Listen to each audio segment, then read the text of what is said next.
भक्तगणों, आज आपको शिव पुराण वायव्य संहिता में भगवान शिव के प्रति श्रद्धा भक्ति की आवश्यकता का प्रतिपादन, शिव धर्म के 4 पादों का वर्णन एवं ज्ञान योग के साधनों तथा शिव धर्म के अधिकारियों का निरूपण, शिव पूजन के अनेक प्रकार एवं अन्य चित्त से भजन की महिमा, यह कथा आपको शिव पुराण में बताऊंगा। आप इसको ध्यान कर सुने और इस चैनल को लाइक करें, सब्सक्राइब जरूर करें। भगवान शिव आपका आपके परिवार कल्याण में सुनिए।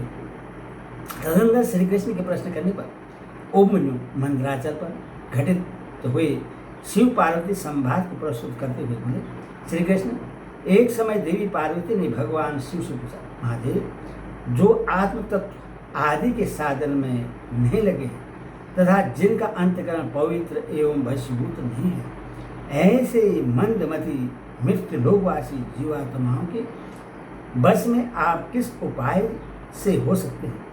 महादेव जी बोले, देवी, यदि साधक के मन में श्रद्धा भक्ति न हो तो पूजन कर्म तपस्या जप आसन आदि ज्ञान तथा अन्य साधनों से भी मैं उसके वशीभूत नहीं होता हूँ।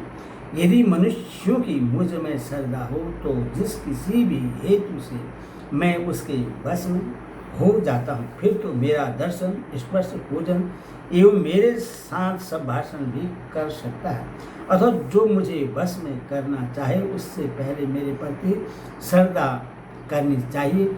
श्रद्धा ही स्वधर्म का हेतु है और वही इस लोक में वर्णाश्रमी पुरुषों की रक्षा करने वाली है। जो मानव अपने वर्णाश्रम धर्म के पालन में लगा रहता है उसी की मुझ में श्रद्धा होती है, दूसरों की नहीं। वर्णाश्रमी पुरुषों के संपूर्ण धर्म वेदों से सिद्ध हैं। पूर्व काल में ब्रह्मा जी ने मेरी ही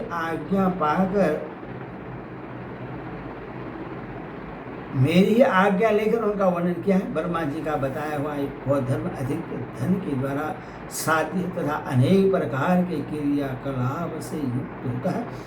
उससे मिलने वाले अधिकांश फल अक्षय नहीं है और उस धन के अनुष्ठान में अनेक प्रकार के कलेश और आयास उठाने पड़ते हैं। उस महान धर्म से परम दुर्लभ श्रद्धा को पाकर जो वर्णाश्रमी मनुष्य अन्य भाव से मेरी शरण में आ जाते हैं, उन्हें सुगत मार्ग से धर्म अर्थ काम और मोक्ष प्राप्त होते हैं। वर्णाश्रम संबंधी आचार की सृष्टि मैंने ही बारंबार की है। उसमें भक्तिभाव रखकर जो मेरे हो गए हैं उन्हें वर्णाश्रमियों का मेरी उपासना में अधिकार है, दूसरों का नहीं। यह मेरी निश्चित आज्ञा है। मेरी आज्ञा के अनुसार धर्म मार्ग से चलने वाले वर्णाश्रमी पुरुष मेरी शरण में आ मेरे कृपा प्रसाद से मल और माया आदि पासों से मुक्त हो जाते हैं तथा मेरे पुनरावृत्ति रहित धाम में पहुंचकर मेरा उत्तम साधनमय प्राप्त करके परमानंद में निमग्न हो जाते हैं। इसलिए मेरे बताए हुए वर्ण धर्म को पाकर अथवा न पाकर भी जो मेरी शरण ले मेरा भक्त बन जाता है वह स्वयं ही अपनी आत्मा का उद्धार कर लेता है। यह कोटि कोटि गुना अधिक अलवध्य लाभ है। अतः मेरे मुख से प्रतिपादित वर्ण धर्म का पालन अवश्य करना चाहिए। जो मोक्ष मार्ग से विलग होकर दूसरे किसी वस्तु के लिए श्रम करता है, उसके लिए वही सबसे बड़ी हानि है, वही बड़ी भारी त्रुटि है, वही मोह है, वही अंधता एवं मुक्ता है। देवेश्वरी, मेरा जो सनातन धर्म है वह 4 चरणों से युक्त बतलाया गया है। उन चरणों के नाम हैं ज्ञान, क्रिया, चर्या और योग। पशुपास और पति का ज्ञान ही एक ज्ञान कहलाता है। गुरु के अधीन जो विधिपूर्वक शस्त्रशोधन का कार्य होता है उससे क्रिया कहते हैं। मेरे द्वारा विहित वर्णाश्रम पर युक्त जो मेरे पूजन आदि धर्म है उनकी आचरण का नाम चर्या है। मेरे बताए हुए मार्ग से ही मुझ में सुस्थिर भाव से चित्त लगाने वाले साधक के द्वारा जो अंतकरण की अन्य विकृतियों का निरोध किया जाता है उसी को योग कहते हैं। देवी चित्त को निर्मल एवं प्रश्न बनाना अश्वमेध यज्ञों के समूह से भी श्रेष्ठ है, क्योंकि वह मुक्ति देने वाला है। विषय भोगों की इच्छा रखने वाला लोगों के लिए यह मन प्रसाद दुर्लभ है। जिसने यम और नियम के द्वारा इंद्रिय समुदाय पर विजय प्राप्त कर लिया है, उस विरक्त पुरुष के लिए ही योग को सुलभ बतलाया गया है।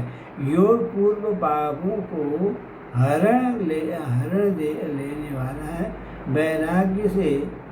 वैराग्य से ज्ञान होता है और ज्ञान से योग। योग्य के पुरुष पतित हो तो भी मुक्त हो जाता है, इसमें शेष नहीं है। सब प्राणी पर दया करनी चाहिए। सदा अहिंसा धर्म का पालन सबके लिए उचित है। ज्ञान का संग्रह भी आवश्यक है।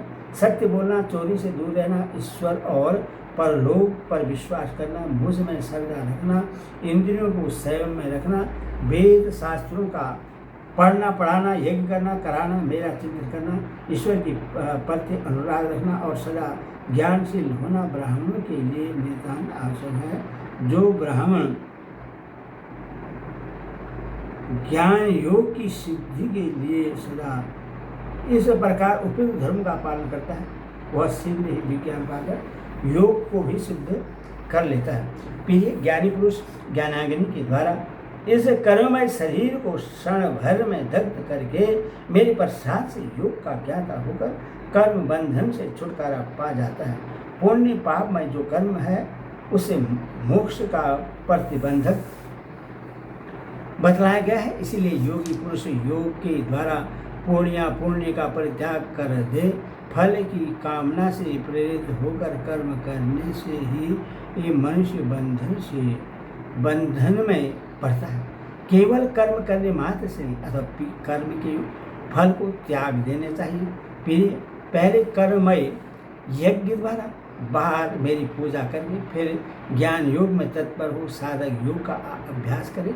कर्म यज्ञ से मेरी यथार्थ स्वरूप का बोध प्राप्त हो जाने पर जीव योग युक्त हो मेरे यजन से विरक्त हो जाते हैं। उस समय वे मिट्टी पत्थर और सुवर्ण में भी संभाव रखते हैं। जो मेरा भक्त नित्य युक्त एवं एकाग्रचित्त हो वह ज्ञान योग में तत्पर रहता है, वह मुनियों में श्रेष्ठ एवं योगी होकर मेरा साजुष्य प्राप्त कर लेता है। जो वर्णाश्रमी पुरुष मन से विरक्त नहीं है वही मेरा आश्रय ले ज्ञानचर्या और क्रिया इन तीन में ही प्रवृत्त होने के अधिकारी हैं।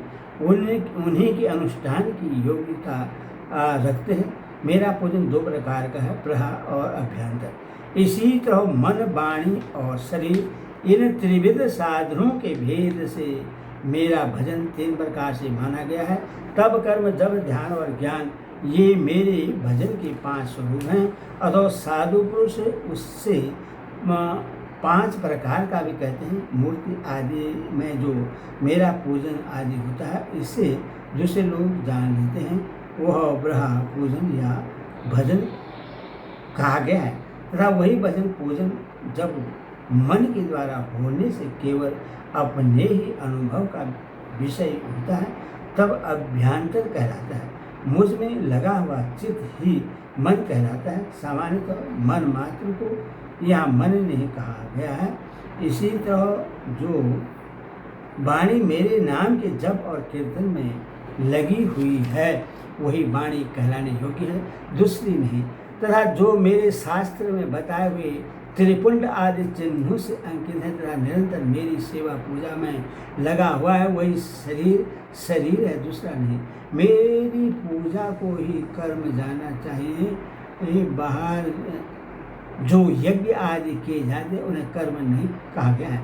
मेरे लिए शरीर को सुखाना ही तब है, कृच्छ चंद्रायन आदि का अनुष्ठान नहीं। पंचाक्षर मंत्र की आवृत्ति प्रवण का अभ्यास तथा रुद्रा ध्यान आदि का बारंबार पाठ ही यहाँ जब कहा गया है, वेदाध्ययन आदि नहीं। मेरे स्वरूप का चिंतन स्मरण ही ध्यान है। आत्मा आदि के लिए की हुई समाधि नहीं मेरे आगमों के अर्थ को भली भांति जानना ही ज्ञान है। दूसरा किसी वस्तु के अर्थ को समझना नहीं। देवी पूर्वावासनावश रहा अथवा अभ्यंतर जिस पूजन में मन का अनुराग हो उसी में दृढ़ निष्ठा रखनी चाहिए। ब्रहा पूजन से अभ्यंतर पूजन 100 गुना अधिक श्रेष्ठ है, क्योंकि उसमें दोषों का मिश्रण नहीं होगा तथा प्रत्यक्ष दिखने वाले दोषों की भी वहाँ संभावना नहीं रहती है। भीतर की शुद्धि को ही शुद्धि समझनी चाहिए, बाहरी शुद्धि को शुद्धि नहीं कहते हैं। जो आंतरिक शुद्धि से रहित है वह बाहर से शुद्ध होने पर भी अशुद्ध ही है। देवी ब्रहा और अभ्यंतर दोनों ही प्रकार का भजन भाव अनुराग पूर्वक ही होना चाहिए, बिना भाव के नहीं। भाव रहित भजन तो एकमात्र विप्रलंब छलना का ही कारण होता है। मैं तो सदा ही कृतकृत एवं पवित्र हूँ। मनुष्य मेरा क्या वर्णन करेंगे? उनके द्वारा किए गए ब्रहा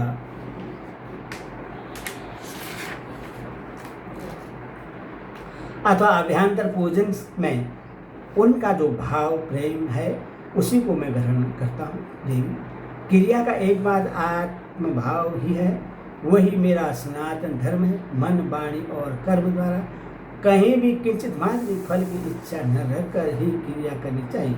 देवी से फल का उद्देश्य रखने से मेरा आश्रय लघु हो जाता है, क्योंकि फलार्थी को यदि फल न मिला तो वह मुझे छोड़ सकता है। सती साध्वी देवी फलार्थी होने पर भी जिस साधक का चित्त मुझ में ही प्रतिष्ठित है उससे उसके भाव के अनुसार फल मैं अवश्य देता हूँ। जिनका मन फल की इच्छा न रखकर ही मुझ में लगा है, परंतु पीछे हुए फल चाहने लगे हो, वे भक्त भी मुझे प्रिय हैं। जो पूर्व संस्कारवश ही फलाफल की चिंता न करके विवश हो मेरे शरण रहते हैं, वो भक्त मुझे अधिक प्रिय हैं। परमेश्वर की उन भक्तों के लिए मेरी प्राप्ति से बढ़कर दूसरा कोई वास्तविक लाभ नहीं है, तथा मेरे लिए भी वैसे भक्तों की प्राप्ति से बढ़कर और कोई लाभ नहीं है। मुझ में संपृक्त हुआ उनका भाव मेरे अनुग्रह से ही उनको मानव बलपूर्वक परम निर्वाण रूप फल प्रदान करता है। जिन्होंने अपने चित्त को मुझे संपृक्त कर दिया है, अतः जो मेरे अन्य भक्त हैं वे महात्मा पुरुष ही मेरे धर्म के अधिकारी हैं। उन्हें 8 लक्षण बताए गए हैं। मेरे भक्त जनों के प्रति स्नेह, मेरी पूजा का अनुमोदन, स्वयं की भी मेरे पूजन में प्रवृत्ति, मेरे लिए शारीरिक चेष्टाओं का होना, मेरी कथा सुनने में भक्तिभाव, कथा सुनते समय स्वर, नेत्र और अंगों में विकार का होना, बारंबार मेरी स्मृति का सदा मेरे आश्रित रहकर ही जीवन निर्वाह करना। ये 8 प्रकार के चिन्ह यदि किसी मलेच्छ में भी हो तो वह विप्र शिरोमणि श्रीमान मुनि है, वह सन्यासी है और वही पंडित है। जो मेरा भक्त नहीं है वह चारों वेदों का विद्वान हो तो भी मुझे प्रिय नहीं है, परंतु जो मेरा भक्त है वह चंडाल हो तो भी प्रिय है। उससे उपकार देना चाहिए, उससे प्रसाद ग्रहण करना चाहिए तथा वह मेरे समान ही पूजनीय है। जो भक्ति भाव से मुझे पत्र, पुष्प, फल अथवा जल समृद्ध करता है उसके लिए मैं अदृश्य नहीं होता हूँ और वह मेरी भी दृष्टि से कभी ओझल नहीं होता है। ओम नमः शिवाय, नमः शिवाय।